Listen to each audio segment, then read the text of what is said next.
sino que al contrario, gocemos de la entrega de cada día. Y que nuestra paga sea eso, entregarnos, amar, darnos, vivir esa misma entrega de Jesús. Que llegue allá hasta donde está nuestro orgullo y nuestra humildad, que yo creo que padecemos de las dos cosas, a ratos de orgullo y a ratos de humildad, ¿no? Porque creo que santidad plena todavía no tenemos, estamos en camino. Que llegue hasta donde está nuestra capacidad de egoísmo y de generosidad y potencie lo más puro, lo más genuino de nosotros. Que llegue entonces a nuestra casa, porque esa es nuestra casa, eso somos todos. Aún el más humilde, algo de monte elevado tiene que allanar. Aún el más orgulloso, algo de humildad tiene que potenciar. Y yo le decía al Señor, llega hasta allá, hasta lo más profundo, para que nuestra oración sea existencial, o sea, que toque eso. Ahí donde está nuestra capacidad de consagración más profunda. Como María, y conságranos, potencianos, haznos misioneros y discípulos tuyos, ¿no? Haznos más discípulos de Jesús. Potencia esa entrega renovada, que podamos ser solo de Dios, que podamos ser solo de Él, que no confundamos a Dios con otros diosesitos. De eso aprendemos con María. Que no nos vaya a pasar, como dice en el Evangelio, Juan 1:11, como les decía, que vino a los suyos, esa es la parte más bonita, ¿no? Y continúa, a su casa, perdón, pero los suyos, los de su casa, no lo recibieron. Ese es uno de los puntos que está en la meditación que nos ofrece la fraternidad a nivel general. Dice, vino a los suyos, y leía en el Evangelio, pero los suyos no lo recibieron. Yo le decía al Señor, qué tristeza que eso suceda o que nos acontezca a nosotros, misioneros Verbum Dei o discípulos Verbum Dei. Vino al Verbum Dei y estaba entretenido, no pudo saber qué era lo que tenía que vivir en este tiempo.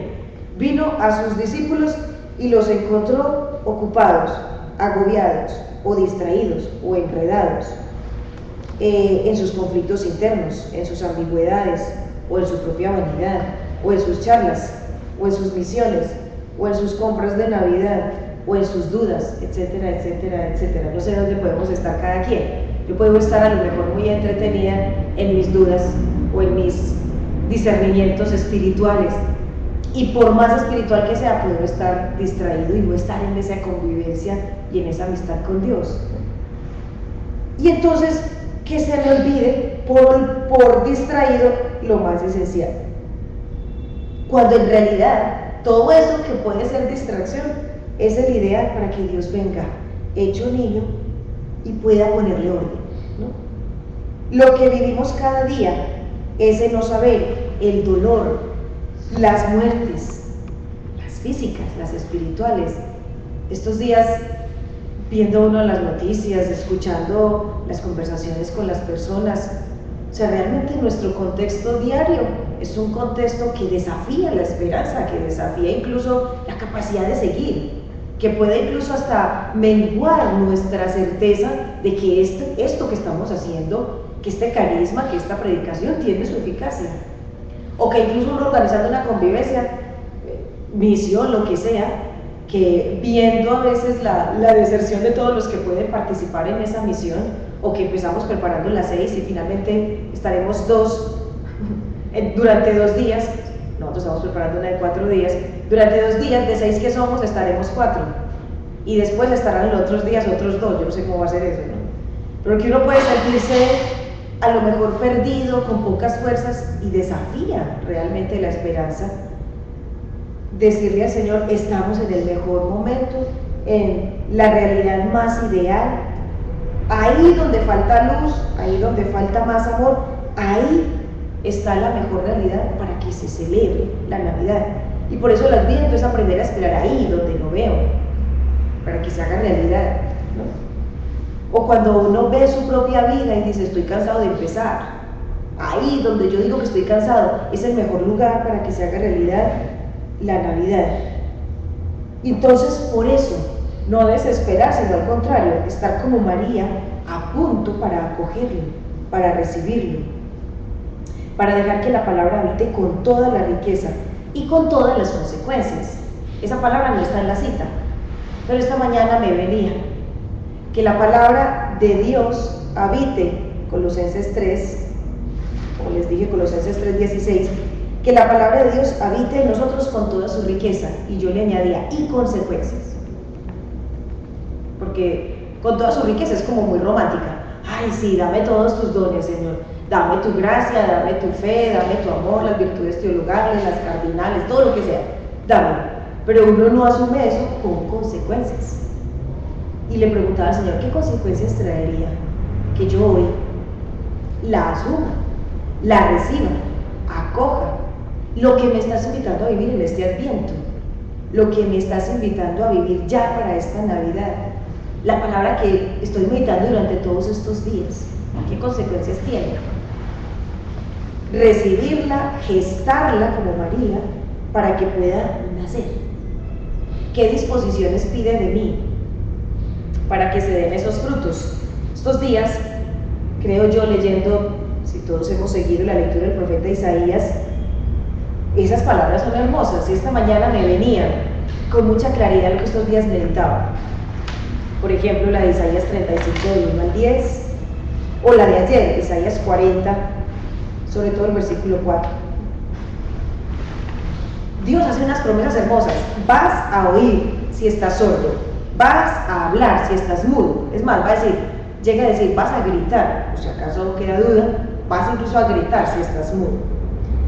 En el país árido habrá manantiales, o sea, todos son extremos, o sea, de un punto donde no había a otro, los cambios son extremos. Donde no hay camino, voy a trazar una senda clara, y a este camino se le va a llamar santo. Una cosa hermosa. En el profeta, en el capítulo 40, lo mismo, pero en todos con una pequeñita condición, y es, pues entonces, que todo valle sea elevado y que todo monte sea aplanado. Y yo le decía al Señor, es que todo tiene consecuencias. Si yo quiero luz, necesito algo de conversión. O sea, si realmente yo quiero acoger en mí tu palabra, algo tiene que darse de mi parte. Y la consecuencia es, si realmente puedes aplanar todo monte, puedes entrar en esa experiencia de quita todo obstáculo que pueda impedir que se dé esa experiencia de Dios renovadora, vas a poder ver a Dios. Pero debe darse eso, tiene consecuencias, ¿no? En el profeta Baruch, capítulo 5, del 1 al 9, dice, hace una lectura hermosa al pueblo de Israel. Dice, envuélvete en la justicia que procede de Dios, no en la tuya. Alégrate porque Dios te va a dar todo. El pueblo de Israel decía, se sentía pues triste, y Dios le dice, tú viste marchar a tus hijos llevados por enemigos, y yo te los voy a devolver todos. Tú viste que perdiste todo y yo te lo voy a devolver todo. Dice, porque Dios, la palabra pone así, ¿no?, en la Biblia de Jerusalén, ordena que todo monte sea rebajado y que todo vaya elevado, para que marches seguro. La cosa es muy interesante. Tú podrás caminar con claridad en tu seguimiento, en tu vida de consagración, en tu vida de misión, orientando el grupo que tienes, en tu comunidad, en tu familia. Tú puedes caminar seguro si realmente de la mano de Dios y a la luz de la palabra vas poniendo ese camino de conversión, porque Dios va a guiar a Israel, y los instrumentos con los que nos va a guiar es con misericordia y con justicia. Y entonces, qué tremendo, porque yo debo al menos rebajar mis juicios, mis condenas, mis prejuicios, rebajar mis orgullos, mis autosuficiencias espirituales, materiales, todo. Necesito que eso se rebaje para poder ver a Dios y para poder ver cómo Dios me devuelve todo. Si no, no se ve. Y por eso me encantaba el Evangelio de hoy, Lucas 1, 39 al 48. Lucas 1, 39, 48. María, la mujer que nos acompaña en este Adviento con unas disposiciones concretas. María, que acaba de decir, hágase en mí, versículo 38, ¿no? Hágase en mí como tú has dicho. Y de inmediato María se pone en camino, primera disposición para poder vivir este Adviento. No te demores, o sea, no te demores en hacer lo que tienes que hacer. Un problema para nosotros en nuestra vida de seguimiento es nuestra lentitud. Bueno, somos lentos de normal, yo soy muy lenta, pero lentitud para decidir, para hacer lo que acabo de ver.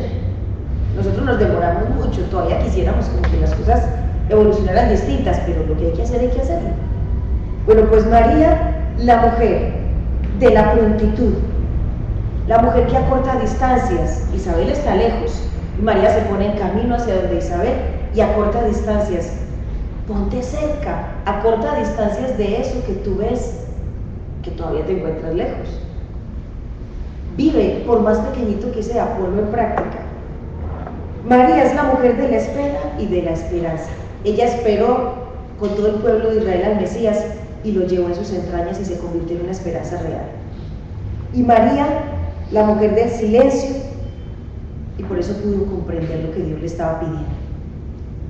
Pues pidámosle a ella en esta fiesta de hoy que nos disponga, que nos prepare, que nos regale esas disposiciones, esa agilidad espiritual, esa prontitud espiritual, para que podamos ver a Dios, para que lo podamos recibir en nuestra casa, para que podamos decir, la palabra vino a los suyos y la recibieron.